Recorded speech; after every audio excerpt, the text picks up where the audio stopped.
കൊച്ചി വാർത്താ ചാനലിലേക്ക് സ്വാഗതം. കോൺഗ്രസിൽ അഴിച്ചുപണി നടത്തുന്നതിന്റെ ഭാഗമായി KPCC അധ്യക്ഷ സ്ഥാനത്തും മാറ്റങ്ങൾ ഉണ്ടാകുമെന്ന വാർത്ത സമീപ ദിവസങ്ങളിൽ പുറത്തുവന്നിരുന്നു. എന്നാൽ ഒരു ഘട്ടത്തിൽ കെ സുധാകരനെ സ്ഥാനത്ത് നിന്ന് മാറ്റുന്നതുമായി ബന്ധപ്പെട്ട് വിയോജിപ്പുകളും യോജിപ്പുകളും ഉയർന്നിരുന്നു.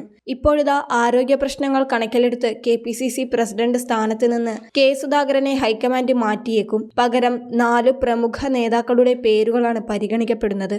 അടൂർ പ്രകാശ്, റോജി എം ജോൺ, ബെന്നി ബെഹനാൻ, മാത്യു കുഴൽനാടൻ എന്നീ 4 നേതാക്കളുടെ പേരാണ് KPCC അധ്യക്ഷ സ്ഥാനത്തേക്ക് നിലവിൽ പരിഗണിക്കപ്പെടുന്നത്. വരാനിരിക്കുന്ന തദ്ദേശ തിരഞ്ഞെടുപ്പിന് മുൻപ് പുതിയ പ്രസിഡന്റിനെ നിയമിച്ച് അടുത്ത നിയമസഭാ തിരഞ്ഞെടുപ്പ് മുന്നിൽ കണ്ടുള്ള പ്രവർത്തനങ്ങൾ ആരംഭിക്കുവാനാണ് ഹൈക്കമാൻഡ് നിലവിൽ ആലോചിക്കുന്നത്. എന്നാൽ ആഭ്യന്തര പ്രശ്നങ്ങളും നേതൃത്വ പ്രതിസന്ധിയും പാർട്ടിയുടെ മുന്നോട്ടുള്ള യാത്രയ്ക്ക് വെല്ലുവിളിയാകുമെന്ന ആശങ്കകളും ശക്തമാണ്. കെ സുധാകരനും പ്രതിപക്ഷ നേതാവ് VD സതീശനും തമ്മിലുള്ള വ്യക്തിപരമായ വൈരാഗ്യം പാർട്ടിയുടെ സാധ്യതകളെ ബാധിക്കുമെന്ന് നേതാക്കൾക്ക് തന്നെ അഭിപ്രായമുണ്ട്. KPCC അധ്യക്ഷനെ നീക്കണമെന്ന ആവശ്യത്തെക്കുറിച്ച് ചോദിച്ചപ്പോൾ സുധാകരൻ പറഞ്ഞത് KPCC അധ്യക്ഷ പദവിയിൽ കടിച്ചു തൂങ്ങാൻ തനിക്ക് താല്പര്യമില്ലെന്നും ഹൈക്കമാൻഡിന് യുക്തമായ തീരുമാനമെടുക്കാമെന്നുമാണ്. KPCC അധ്യക്ഷ സ്ഥാനമോ മുഖ്യമന്ത്രി പദവിയോ തന്റെ വലിയ സ്വപ്നമായിരുന്നില്ലെന്നും കെ സുധാകരൻ പറഞ്ഞു.